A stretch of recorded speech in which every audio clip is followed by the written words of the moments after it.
Le labyrinthe mythique ou la saga et les mystères du Minotaure de la Crète. Voici la flotte du roi Minos, venue s'emparer de la Crète, et s'installer durablement dans le magnifique palais de Knossos.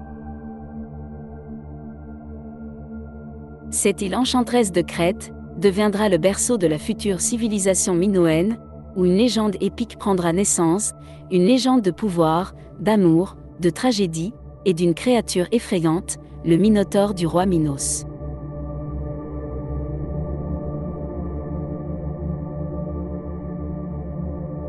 Vous découvrez le palais de Knossos, où ce souverain vécut au cours du 2e millénaire avant Jésus-Christ. Pour comprendre cette légende, nous devons nous plonger dans les mystères du passé, à l'époque où le roi Minos régnait en maître absolu sur cette terre légendaire.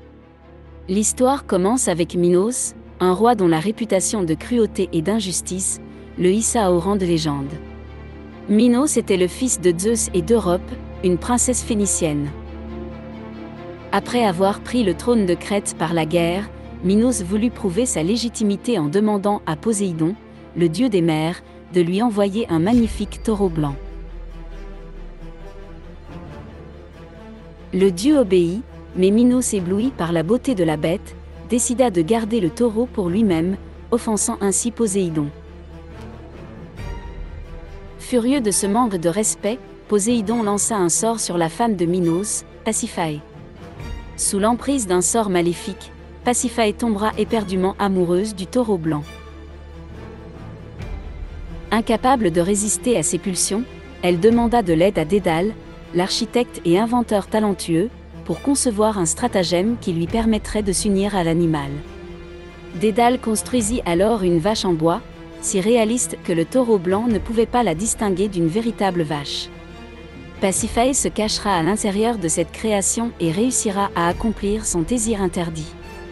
Le fruit de leur union fut le Minotaure, une créature mi-homme, mi-taureau. Devenu adulte, ce thérianthrope deviendra violent et tuera en masse des humains dans le palais de Knossos.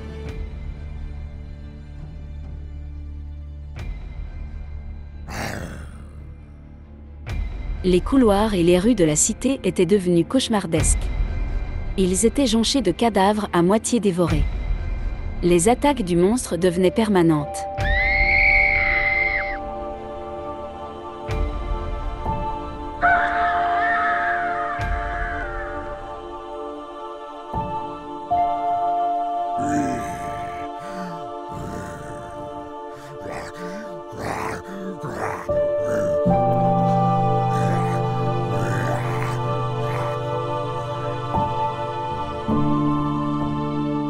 Le roi, inquiet de cela, et surtout honteux de la créature née de l'union de sa femme avec le taureau, ordonna à Dédale, son ingénieur, de construire un labyrinthe complexe pour emprisonner l'abominable prédateur.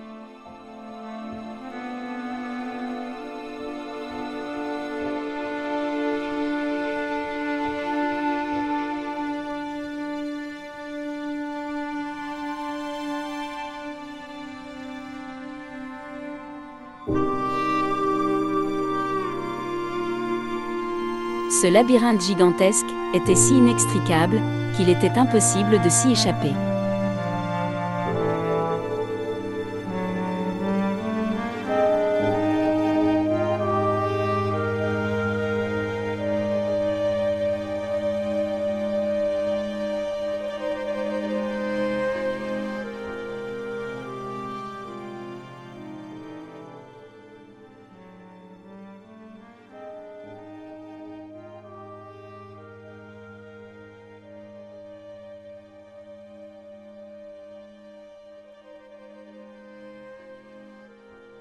Pour satisfaire le monstre désormais emprisonné, Minos exigera que les Athéniens lui envoient cette jeune garçon et cette jeune fille chaque année en sacrifice pour nourrir la bête.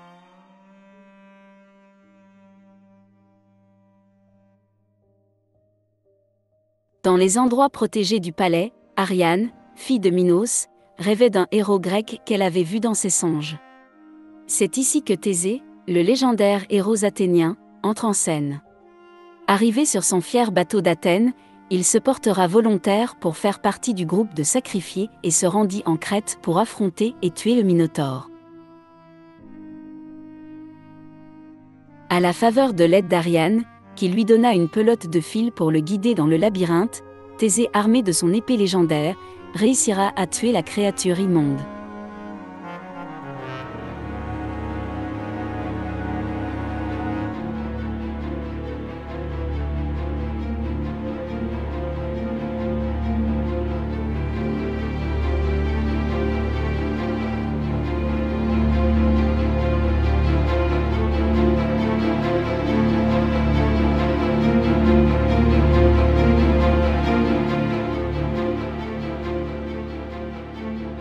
Son chemin retrouvé pour la sortie du labyrinthe grâce au fil d'Ariane, Thésée embrassera sa belle, avant de repartir pour d'autres aventures.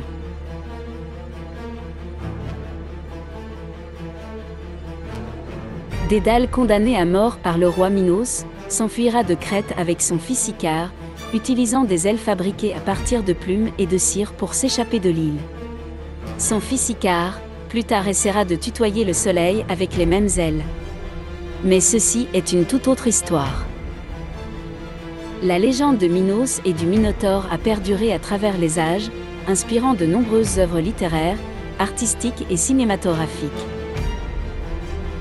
Elle explore des thèmes universels tels que la cupidité, la trahison, le courage et le triomphe de l'humanité sur les forces obscures.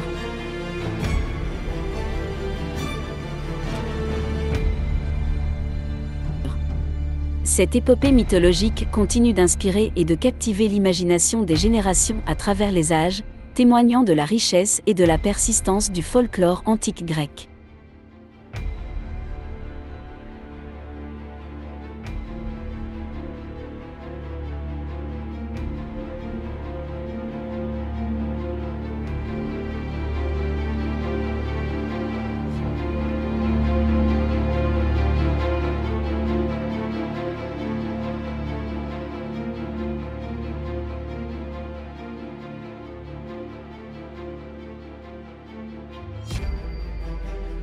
Vous venez de voir un numéro de la série Collector, de la Grèce antique de MLQ.